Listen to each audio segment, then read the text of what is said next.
আল্লাহর একটি নাম পড়ুন, প্রকাশ্য এবং গোপনীয় সম্পদের মালিক বানিয়ে দিবেন। এটা আমি বলছি না, আলী রাদিয়াল্লাহু তাআলা আনহু বলেছেন। কানজুল উম্মালের 975 নম্বর হাদিসের ভিতরে আসছে, হযরত আলী রাদিয়াল্লাহু তাআলা আনহু বলেছেন, যদি কোনো ব্যক্তি অলওয়েজ আল্লাহ তাআলার একটি নাম পাঠ করতে পারে, তাহলে আল্লাহ পাক রব্বুল আলামিন তাকে প্রকাশ্য এবং গোপনীয় সম্পদের মালিক বানিয়ে দিবেন। প্রকাশ্য সম্পদের মালিক মানে হচ্ছে আল্লাহ তাআলা আপনাকে সম্পদ দান করবেন, আল্লাহ তাআলা আপনাকে গাড়ি বাড়ি দান করবেন। এবং গোপনীয় সম্পদ মানে হচ্ছে আল্লাহ তাআলা আপনাকে সুস্থতার নিয়ামত দান করবেন। আখিরাতে আল্লাহ তাআলা আপনাকে বিপদ আপদ থেকে হেফাজত করবেন। অর্থাৎ যে ব্যক্তি আল্লাহ তাআলার এই একটি নাম পড়তে পারবে, আল্লাহ তাআলা তাকে 4টি পুরস্কার দিবেন। কয়টি পুরস্কার? 4টি পুরস্কার। 2টি পুরস্কার আল্লাহ তাআলা দুনিয়াতে দিবেন এবং 2টি পুরস্কার আল্লাহ তাআলা আখিরাতে দিবেন। দুনিয়াতে যে 2টি পুরস্কার দিবেন, 1 নাম্বার হচ্ছে তার অভাব আল্লাহ তাআলা দূর করে দিবেন।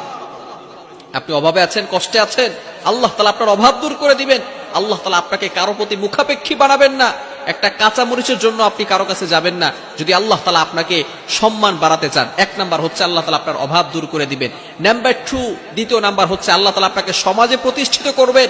আল্লাহ তাআলা আপনার ইজ্জত বাড়িয়ে দিবেন, আপনার সম্মানকে বাড়িয়ে দিবেন।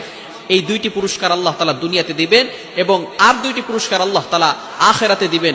1 নাম্বার আল্লাহ তাআলা কবরের আযাব আল্লাহ তাআলা ক্ষমা করে দিবেন, বলেন সুবহানাল্লাহ। এবং দ্বিতীয় নাম্বার পুরস্কার আখিরাতে দিবেন, সেটা হচ্ছে আল্লাহ তাআলা বলবেন, উদখুলিল জান্নাতা বিরহমাতি, go to the paradise with my mercy, আমার দয়ায় তুমি জান্নাতে চলে যাও, বলেন সুবহানাল্লাহ। এই 4টি পুরস্কার দিবেন। দোয়াটি হচ্ছে একেবারে ছোট্ট, আল্লাহ তাআলার নাম লা ইলাহা ইল্লাল্লাহুল মালিকুল হাক্কুল মুবিন। লা ইলাহা ইল্লাল্লাহুল মালিকুল হাক্কুল মুবিন।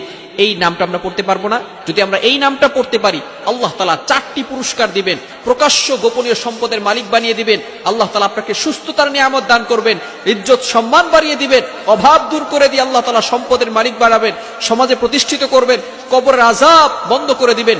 কবর হচ্ছে খুব ভয়ঙ্কর জায়গা।